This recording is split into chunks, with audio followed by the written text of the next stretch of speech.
We just talked about textual evidence, non-Christian sources. Now we're going to talk about dating, because dating is important. And so when it comes to New Testament dating, we're going to see that the evidence is really strong, but I want to help bring some visuals to that. So we're going to say, I'm going to step in front here. We'll say right here, this is going to be Jesus' death on the cross at 30 AD. Now, some scholars say 33, some scholars say 30. Nothing is going to affect our argument throughout our discussion, whichever date you take. Everything just shifts back 3 years. So no big deals as far as that goes. But we're going to start with dating the Gospels first. So we've got Jesus' death is going to be at 30 AD.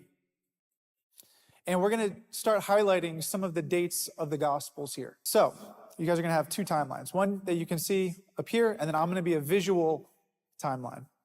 So Jesus' death is about 30 AD. If we take this stage, Mark's Gospel is generally considered to be the first at about 65 to 70 AD, somewhere about there. Matthew and Luke are about 75 AD, 80. And then the Gospel of John is about 95 AD. Now, I call these dates up here, I call these the late dates. These are dates that are generally accepted, though there's not wide agreement among them. They're just general dates. So these dates are actually provided by Bart Ehrman, who's the atheist agnostic scholar we've talked about. So these are his dates, and we can see with these dates, okay, even on these late dates, these are written within the lifetime of the eyewitnesses. So these are good dates already.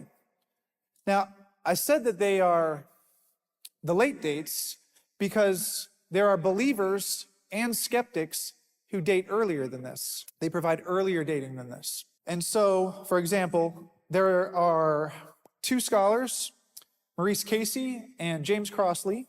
They date the Gospel of Mark, not from 65 AD, but they date it all the way back here to about 40 AD. So you can have some non-Christians who date it earlier. There's a number of conservative Christians who date things earlier than this, with Matthew and Luke in the 60s, for example.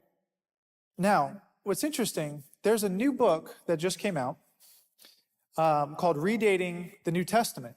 You may be surprised to learn that in the last 100 years, there's only about 2 books that focus on the topic of dating the New Testament.